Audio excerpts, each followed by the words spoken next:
Friends, మీలో ఎవరికైనా సరే మనం ఒక మంచి ఇళ్ల స్థలం కొనుక్కోవాలి, ఇల్లు కట్టుకోవాలి అని అనుకునేవాళ్ళు, ఇదిగోండి మా ఇంటి వెనకాలే మంచి వెంచర్ ఉంటుంది. చూశారు కదా వెంచర్ ఎంత బాగుందో. నేను దూరం నుంచి తీస్తున్నాను వీడియో, దగ్గర నుంచి కాదు.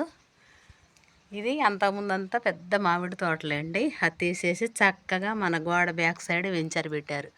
ఇక్కడ ఒక ఆంజనేయ స్వామి గుడి కూడా ఉంటుందండి ఆ చివర. నేను ఎప్పుడైనా అక్కడికి వెళ్ళి మొత్తం వీడియో తీసి పెడతాను మీకు.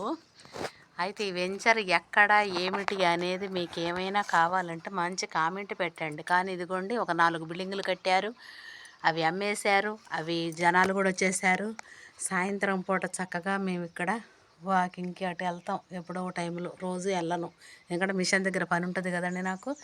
ఇదిగోండి ఇది నా ఇంటి గోడ, ఇది వెంచర్ పహరీ గోడ. అది వచ్చేసి మన బ్యాక్ సైడే, ఇంటి back side venture, Sriram venture. చూడండి ఫ్రెండ్స్, మీకు ఎవరికైనా మంచి అంటే బోర్లు పడతాయి, నీళ్ళు ఉంటాయి, ఏమి ఇబ్బంది లేదు. కానీ 2 సంవత్సరాల క్రితం అండి, చాలా అడవి లాంటి తోట. కానీ మేము కూడా ఈ తోటకి వెనకాల చెట్లకి చాలా సఫర్ అయ్యి చాలా సంవత్సరాలు ఇబ్బంది పడ్డా. ఒక మహానుభావుడు పాపం అబ్బాయి తీసుకొని మొత్తం వెంచర్ చేశాడు. ఇది తీసుకొని వెంచర్ చేసి ప్లాట్లు చేసి అమ్మేశారు, అయిపోయినాయి. Thank you friends.